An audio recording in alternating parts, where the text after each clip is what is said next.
Rencontre Marseille catholique, téléphone 06 95 08 85 04. Je recherche une femme. Je suis un homme blanc sans enfant qui vit à Marseille, de 39 ans. Je recherche une jeune femme marseillaise pour être la mère de mes futurs enfants. Rencontrons-nous sur Marseille pour un mariage réel. Je recherche une femme catholique, de 27 à 35 ans pour du sérieux. Elle devra être jolie, marseillaise, chrétienne exclusivement, blanche, et attacher une certaine importance à la religion catholique. Les décérébrés, bipolaires, et autres névrosés, passez votre chemin. Les prostituées aussi, ce n'est pas ce que je recherche. Donc si vous êtes dans mes préférences, sois charmante, marseillaise, âgée de 27 à 35 ans, chrétienne, aisée, sans enfant. Nous pouvons nous fréquenter. Cliquez en bas, merci, et à bientôt de l'autre côté. Voici mon numéro 06 95 08 85 04. Contactez-moi si vous êtes intéressé. Bye.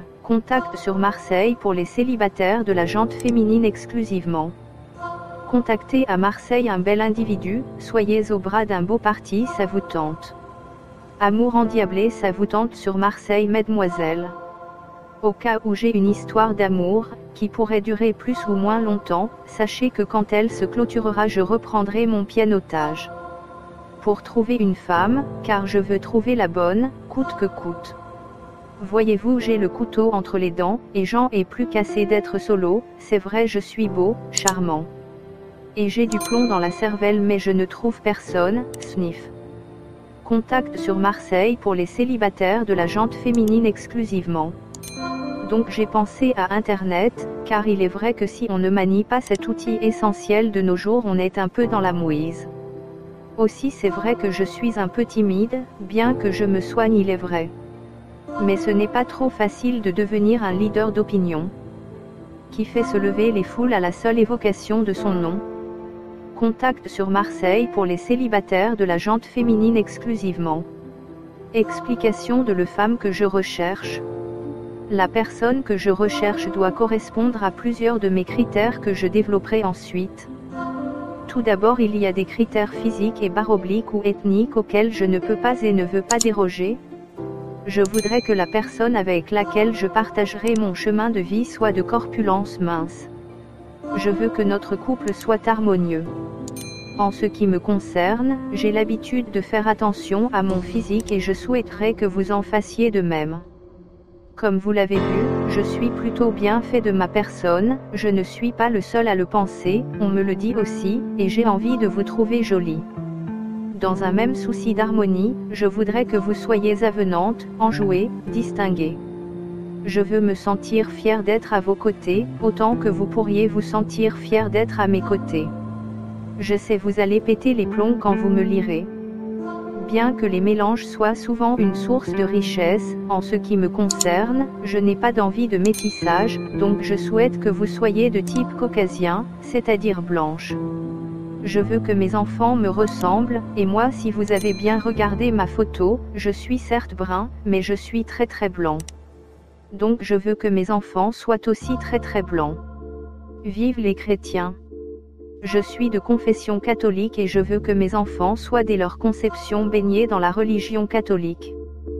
Donc, même s'il est intéressant d'échanger sur les différentes religions, en ce qui me concerne, je veux passer ma vie avec une personne de confession catholique et qui soit comme moi, pratiquante. Je voudrais que nous allions très rapidement ensemble, pratiquer notre religion à la messe le dimanche. Ma ville, Marseille. Je suis amoureux de ma si belle ville de Marseille, et je veux qu'il en soit de même pour ma future promise. Je veux que vous soyez heureuse, tout comme moi, de continuer à vivre dans votre ville de cœur. Donc, je ne souhaite pas que vous y arriviez à ma demande.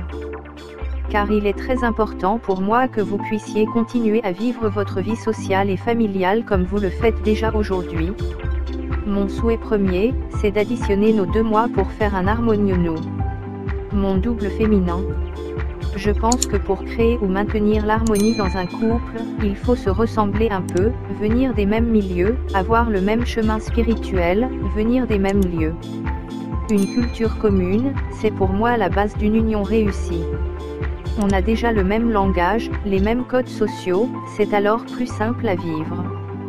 On ne perd alors pas de temps à s'expliquer sur ce que l'on connaît et que l'on comprend déjà. Recherche d'une concubine à draguer, une Marseillaise quoi. Contact sur Marseille pour célibataires femmes exclusivement. Je fais de la redite, je le sais, mais mes critères pour rencontrer une femme sont très pointus. Donc une lady mince, sans enfant. De 27 à 35 ans, et une bien de chez nous quoi, vous m'aurez fort bien compris sur cette dernière caractéristique. Donc pas de noir, d'arabe, ou d'asiatique. Désolé mais je ne suis pas raciste, c'est juste que je n'ai pas envie d'avoir de femmes comme cela. Et puis même si les gens trouvent que je suis un gros raciste de base, je m'en fous. Après tout il faut savoir ce que l'on veut. Contact sur Marseille pour les célibataires de la jante féminine exclusivement. En dernier lieu, j'aimerais aborder notre avenir, ce qui se passera si nous nous plaisons. Je ne veux pas tout planifier mais je pense que nous vivrons ensemble avant tout. Car ce n'est que comme cela qu'on peut savoir si l'autre nous convient. Pour conclure, je dirais qui vivra verra, mais si vous lisez mes articles avec délectation vous en aurez plus lorsque vous serez blotti dans mes bras virils et puissants. Pourquoi faire un voyage de noces ? Je ne sais pas si vous le savez, mais le voyage de noces est une tradition qui remonte au début du XXe siècle pour les mariés de la haute bourgeoisie. La semaine suivant leur mariage, ils partent pour un voyage, seuls ou accompagnés par leurs domestiques. Contact sur Marseille pour les célibataires de la jante féminine exclusivement. Le but du voyage est de leur permettre de découvrir une intimité qu'ils n'ont jamais vécue, mais aussi pour se familiariser avec la vie de couple pour la première fois. Aujourd'hui, la plupart des couples qui décident de s'unir officiellement ont déjà vécu ensemble ou du moins partagé de simples moments au quotidien comme déjeuner dans un restaurant Marseille, aller ensemble à une soirée Marseille, etc. Certains ont également déjà goûté au plaisir de partir à deux loin de la famille, des amis et du travail. Le voyage n'est donc plus une occasion pour partager une vie de couple pour la première fois, mais un moyen pour évacuer le stress accumulé pendant les préparatifs du mariage. La lune de miel peut aussi être un moyen utilisé pour le couple simplement pour se fabriquer un souvenir inoubliable marquant le début d'une nouvelle vie, d'un nouveau départ. Comment bien préparer un voyage de noces ? Contact sur Marseille pour les célibataires de la jante féminine exclusivement. Que vous décidiez de faire un voyage de noces pour déstresser après le mariage, pour créer un souvenir marquant de votre nouvelle vie en tant que couple marié ou juste histoire de faire comme tous les autres, un voyage de noces ça se prépare. Mon conseil est de préparer votre voyage de noces en même temps que les préparatifs de votre mariage Marseille, surtout si vous prévoyez de partir le lendemain de l'officialisation et de la célébration de votre union. Vous devez alors vous mettre d'accord sur la destination, partir à l'autre bout du monde pour profiter du soleil, des belles plages et du farniente, partir à l'aventure en plein cœur des savanes africaines ou dans les montagnes, découvrir les plus belles capitales européennes et visiter les monuments et sites historiques les plus importants, etc. Quel argent ? Vous devez également prévoir le budget alloué à votre voyage. En préparant vos comptes, intégrez les frais de transport, l'hébergement, les repas, les activités, l'argent Marseille pour l'achat d'objets souvenirs, etc. Le plus important c'est de vous tenir au budget. Pour profiter de tarifs intéressants pour l'hôtel et restauration, n'oubliez pas de mentionner pendant la réservation qu'il s'agit d'un voyage de noces. Contact sur Marseille pour les célibataires de la jante féminine exclusivement. En effet, nombreux sont les compagnies de voyage ou encore les hôtels qui proposent des réductions pour les couples nouvellement mariés ou ceux qui fêtent des anniversaires de mariage. Si tel est le cas, vous devez présenter à l'hôtel ou à l'organisateur un document écrit que vous venez bien de vous marier ou que vous êtes en train de fêter votre 10e année de mariage. Contact sur Marseille pour les célibataires de la jante féminine exclusivement. Si vous souhaitez partir en lune de miel sans pour autant vous ruiner, je vous conseille de choisir le bon moment pour partir et non pas faire comme tout le monde, partir le lendemain du mariage. En effet, vous profiteriez de tarifs avantageux en attendant les basses saisons. Après la lune de miel, le retour à la réalité. La plupart des couples qui se marient et qui partent en lune de miel connaissent à leur retour le « wedding blues ». Selon les spécialistes, cette forme de déprime post-mariage est due au fait que le couple s'est trop focalisé sur leur projet de mariage pendant plusieurs mois, voire une année. Ça prend un temps d'organiser. Les deux ont non seulement investi leur argent pour concrétiser leur projet, mais ils ont aussi beaucoup donné de leur énergie et de leur temps. Aussi, lorsque la dynamique des préparatifs s'est arrêtée, que les flammes de la suractivité se sont éteintes et que la pression s'est relâchée, les nouveaux mariés démarrent un passage à vide. Ceux qui partent pour une lune de miel encore l'euphorie du mariage pendant 1 à 2 semaines selon la durée de leur voyage. Mais une fois de retour, ces couples vivent la même chose que ceux qui ne sont pas partis. Contact sur Marseille pour les célibataires de la jante féminine exclusivement. Dur retour à la réalité. C'est comme un retour à la réalité d'une reine de beauté qui avait l'habitude d'avoir les projecteurs braqués sur elle, quand soudain, elle se retrouve hors champ. Les bulles et les paillettes du conte de fées ont disparu, le carrosse redevient citrouille et l'enchantement de la cérémonie et de la réception fait place au quotidien déroutant. Oui, c'est compréhensible si les jeunes mariés se sentent un peu perdus lorsque pendant des mois, ils ont été le centre de toutes les attentions. Je pense que la wedding blues est aussi due au fait que le couple s'attend à une vie extraordinaire après le mariage et la lune de miel. Pourtant, la plupart des couples n'ont plus rien à se découvrir après les noces puisqu'ils ont déjà vécu ensemble ou du moins ont partagé de nombreux moments d'intimité en couple bien avant le mariage. La prise de conscience post-mariage devient donc douloureuse parce que les mariés se sont attendus à un grand changement. Comment survivre au wedding blues ?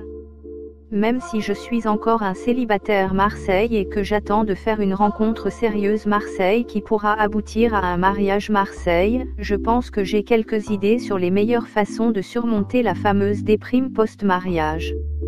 Contact sur Marseille pour les célibataires de la jante féminine exclusivement. Unis pour le meilleur et le pire. Tout d'abord, changez votre façon de penser. Retenez que votre mariage ne prend pas fin à la fin de la réception ou à votre rentrée de la lune de miel. Le mariage c'est pour la vie. Dites-vous que votre prochain défi après les préparatifs c'est d'organiser votre quotidien en tant que couple marié. Pour éviter le wedding blues, je vous conseille de faire quelques changements dans votre vie. Contact sur Marseille pour les célibataires de la jante féminine exclusivement. Marquez votre nouvelle vie en renouvelant par exemple la décoration intérieure de votre maison. Vous pouvez aussi changer d'appartement ou voiture. Les nouveaux mariés se laissent aussi submerger par la routine et négligeant leur vie de couple.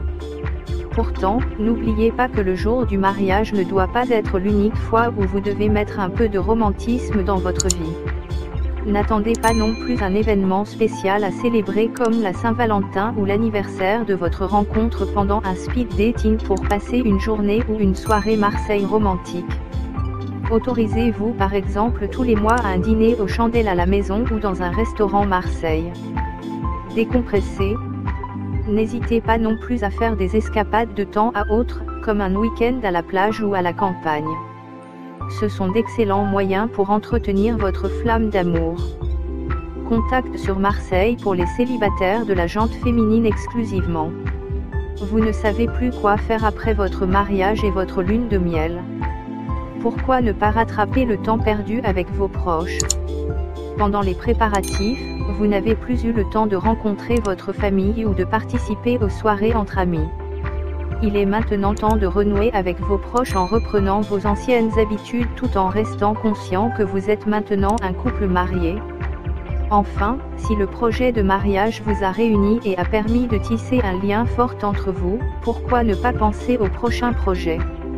Il peut s'agir de 1001 projets comme déterminer le moment propice pour avoir un enfant et trouver les bons moyens pour s'y préparer. Vie de couple marié, comment partir sur les bons rails? Vous avez pu surmonter le wedding blues. Je vous félicite. Maintenant, je tiens à clôturer le sujet en vous donnant quelques conseils pour que vous partiez du bon pied dans cette nouvelle et longue aventure qui vous attend. Pour ne pas se laisser submerger par le rythme boulot métro dodo, accordez-vous tous les soirs un moment, pendant le dîner ou avant de se coucher, pour vous raconter vos journées respectives. Je pense aussi qu'un couple doit toujours prendre les décisions à deux même pour les sujets les plus banals comme changer de décoration, choisir la destination pour les prochaines vacances, etc. Contact sur Marseille pour les célibataires de la jante féminine exclusivement. Pour éviter les grosses disputes à l'avenir, habituez-vous alors à toujours consulter l'avis de l'autre avant de faire quelque chose. Il est également important pour un couple marié de se faire des compliments. Contact sur Marseille pour les célibataires de la jante féminine exclusivement. N'oubliez pas de dire à votre dulcinée de dire à quel point elle est belle avec cette robe Marseille ou à votre chéri que vous êtes fier de ce qu'il accomplit au travail. Nouvelle rencontre, les choses auxquelles il faut faire attention avant de se lancer. Vous êtes une ou un célibataire Marseille et vous avez déployé tous les moyens pour trouver l'amour et sortir de votre statut de célibat. Vous avez déjà tout essayé, drague Marseille par SMS, speed dating, site de rencontre ainsi que les soirées Marseille célibataires. Astérisque. Ce sont des techniques qui marchent, je vous l'affirme, mais pour réussir à faire une rencontre sérieuse Marseille, il est important de savoir faire ressortir votre personnalité pour que vous puissiez attirer naturellement celle ou celui vous plaît. Aussi, je vais d'abord vous parler des écueils à éviter lorsque vous seriez décidé à faire des rencontres. Afin de démarrer sur de bons rails. La première chose à faire est de laisser votre passé derrière vous. Je comprends les célibataires qui ont eu une séparation amoureuse difficile et compliquée. Forcément, cela a laissé des traces douloureuses. Inconsciemment, ils se mettent eux-mêmes la pression en se demandant comment avoir une vie de couple saine à la prochaine relation. Contact sur Marseille pour les célibataires de la jante féminine exclusivement. Je vous le dis alors, arrêtez de penser comme tel. Toutes ces questions et préoccupations du passé vous empêchent d'avancer. Au lieu de cogiter sur ce qui n'a pas marché et ressasser les erreurs commises, concentrez-vous plutôt sur la question, quel est le meilleur moyen de rencontrer un homme ou une femme? Avant de décider à faire de nouvelles rencontres, il est également important de changer votre façon de penser. En général, une personne célibataire établit sa stratégie de séduction en fonction de ce qu'elle pense de celui ou celle qui l'attire, mais aussi de ses anciennes expériences. Aussi, ne posez pas trop de critères et évitez de citer toutes les qualités que vous aimeriez trouver chez votre futur copain ou copine. Prenez du recul face aux erreurs de votre ancien amour, car à force de vous dire que vous ne souhaiteriez plus rencontrer une personne de ce genre, vous allez devenir craintif, veineux, et aura du mal à accepter quelqu'un d'autre dans votre vie. Il vous sera alors difficile de faire des rencontres. Contact sur Marseille pour les célibataires de la jante féminine exclusivement. Enfin, il est important de bien vous poser cette question, vous souhaitez faire de nouvelles rencontres parce que vous vous sentez prêt, à vous lancer dans une nouvelle relation ou souhaitez-vous trouver l'amour parce que tout le monde autour de vous est en couple?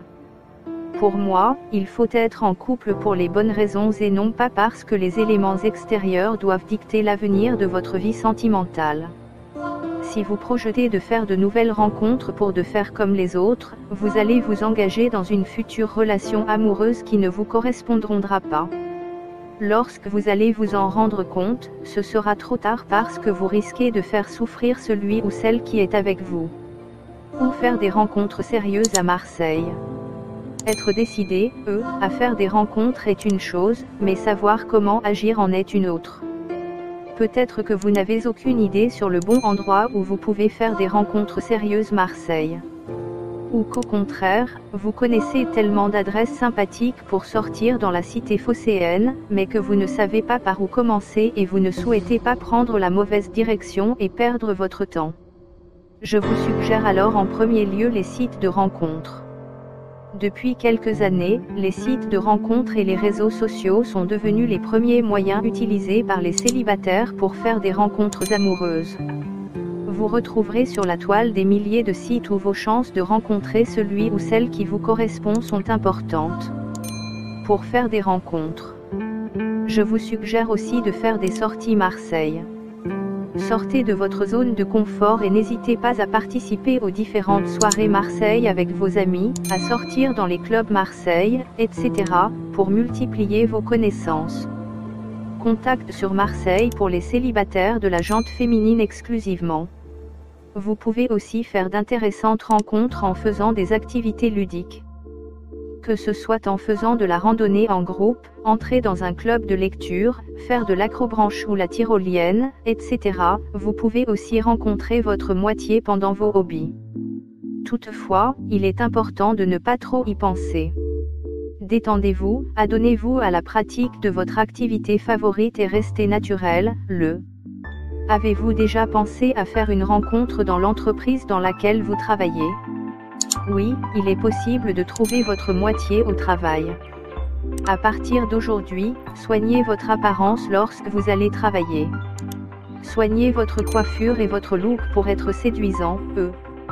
N'hésitez pas à manger avec vos collègues à midi ou à participer aux sorties tous les vendredis soirs, etc. Cependant, il est important de garder secret votre projet et de ne pas le révéler même à vos collègues les plus proches. Je vous conseille de ne rien dévoiler à quiconque puisque vous êtes en phase de séduction. Comment bien se préparer à un premier rendez-vous? Ça y est, vous avez fait une rencontre sérieuse Marseille et vous avez déjà, tous les deux, conclu la date pour le premier rendez-vous. Je présume que vous êtes maintenant assaillis, par une tonne de doutes et de questions. Comment s'habiller? Comment éviter de stresser? Où se voir? Que va être le sujet de discussion pour détendre l'atmosphère, etc. Je vous comprends. Inutile de vous faire un sang d'encre puisque je vais vous donner maintenant les réponses à toutes vos questions. Tout d'abord, concernant la tenue. Il est important de bien soigner votre allure. En effet, il faut montrer à l'autre que vous avez fait un effort pour lui plaire en prenant soin de votre coiffure, en portant votre robe Marseille élégante et sexy ou votre plus beau Jean. Contact sur Marseille pour les célibataires de la jante féminine exclusivement. Veillez également à porter une tenue adaptée au lieu ou à l'événement. Ce que je veux dire c'est que vous ne pouvez pas vous habiller de la même façon pour aller à une soirée mondaine et pour faire un pique-nique dans le parc du coin. Je voudrais souligner une chose très importante pour vous mes belles Marseillaises, évitez de porter le maquillage à outrance pour ne pas tomber dans la vulgarité ou le ridicule. Ensuite, préparez-vous mentalement en restant détendu. Dites-vous que s'il ou elle a accepté le rendez-vous, c'est qu'il ou elle a été séduit, Pour réduire le stress, choisissez une date à laquelle vous seriez totalement libre. En effet, il paraîtrait incongru d'écourter le rendez-vous parce que vous devez encore rencontrer un client ou régler une affaire au travail dans 1 heure. Pour un premier rendez-vous, il est également important d'arriver à l'heure. Ici, je m'adresse particulièrement à vous messieurs. Si le lieu de rendez-vous se trouve encore loin de votre domicile ou du lieu de votre travail, partez en avance pour éviter les risques d'être coincé dans les bouchons. Mieux vaut arriver en avance et attendre l'heure du rendez-vous plutôt que d'être en retard et renvoyer une mauvaise image de vous auprès de votre future copine. Celle-ci pourra considérer votre retard comme un manque d'intérêt de votre part. Lorsque vous discutez, ne parlez pas uniquement de vous, mais apprenez à écouter l'autre. Je ne vous empêche pas de raconter les anecdotes flatteuses sur votre vie ou les détails positifs sur votre parcours professionnel. Je vous conseille seulement de prêter oreille à votre interlocuteur pour lui démontrer que vous vous intéressez réellement à lui ou à elle. N'hésitez pas à lui poser des questions sur ses hobbies, ses passions, son travail, etc. Pour entretenir la conversation, évitez de parler de sujets trop personnels comme les problèmes familiaux ou encore les sujets polémiques comme la politique et la religion. Il existe 1001 sujets passionnants comme la musique, le cinéma, le voyage Marseille, la cuisine, etc. Contact sur Marseille pour les célibataires de la jante féminine exclusivement. Vous pouvez aussi essayer de détendre l'atmosphère en lançant des blagues de temps à autre dans vos conversations. Il y a un autre sujet tabou, pour un premier rendez-vous, parler des anciennes relations amoureuses. Que vous parliez en bien ou en mal de vos anciens amours, c'est que vous n'avez pas encore réussi à tourner la page.